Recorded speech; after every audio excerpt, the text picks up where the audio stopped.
এক মহিলা তার বাড়ি থেকে বেরিয়ে দেখল উঠানের সামনে তিনজন বৃদ্ধ ব্যক্তি বসে আছেন। তিনি তাদের কাউকেই চিনতে পারলেন না, তাই বললেন, আমি আপনাদের কাউকেই চিনতে পারলাম না, কিন্তু আপনারা হয়তো ক্ষুধার্ত। আপনারা ভেতরে আসুন, আমি আপনাদের খাওয়ার ব্যবস্থা করছি। তারা জিজ্ঞেস করলেন, বাড়ির কর্তা কি আছেন? মহিলা বললেন, না, তিনি বাইরে গেছেন। তাহলে আমরা আসতে পারবো না। সন্ধ্যায় যখন বাড়ির কর্তা ঘরে ফিরে সব শুনলেন, তখন তিনি বললেন, যাও, তাদের বলো যে আমি ফিরেছি এবং তাদের ঘরে আসার জন্য অভ্যর্থনা জানাচ্ছি। মহিলা বাইরে গেলেন এবং তাদের ভেতরে আসতে বললেন, কিন্তু তারা বলল, আমরা এভাবে যেতে পারি না। মহিলা জিজ্ঞেস করলেন, কিন্তু কেন? আবার কি সমস্যা? বৃদ্ধ লোকদের মধ্যে একজন বললেন, আমাদের মধ্যে একজনের নাম সম্পদ। আর একজনের দিকে নির্দেশ করে বললেন, তার নাম সাফল্য এবং আমি ভালোবাসা।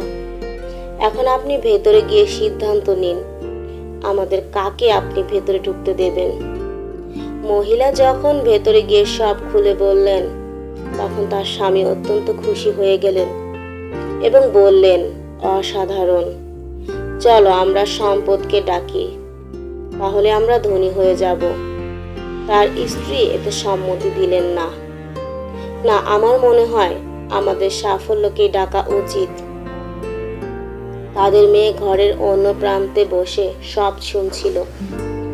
সে বলে উঠল, তোমাদের কি মনে হয় না আমাদের ভালোবাসাকেই ডাকা উচিত? তাহলে আমাদের ঘর ভালোবাসায় পূর্ণ হয়ে উঠবে। লোকটি বলল, ঠিক আছে, আমরা তাহলে আমাদের মেয়ের কথাই শুনবো। তুমি বাইরে যাও এবং ভালোবাসাকে আমাদের অতিথি হিসেবে ডেকে নিয়ে এসো। মহিলাটি বাইরে গেলেন এবং বললেন, আপনাদের মধ্যে ভালোবাসা কার নাম? অনুগ্রহ করে তিনি ভেতরে আসুন, আপনি আমাদের অতিথি। ভালোবাসা নামের বৃদ্ধ উঠে দাঁড়ালেন এবং বাড়ির দিকে হাঁটতে শুরু করলেন। বাকি দুজনও উঠে দাঁড়ালেন এবং তাকে অনুসরণ করতে লাগলেন।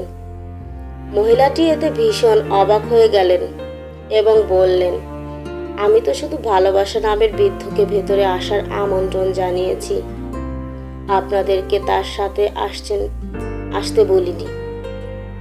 বৃদ্ধ লোকেরা বলল, আপনি যদি সম্পদ আর সাফল্যকে আমন্ত্রণ করতেন, তবে আমাদের বাকি দুজন বাইরেই থাকতাম, কিন্তু আপনি যেহেতু ভালোবাসাকে আমন্ত্রণ জানিয়েছেন, সে যেখানে যায় আমরা দুজনও সেখানেই যাই।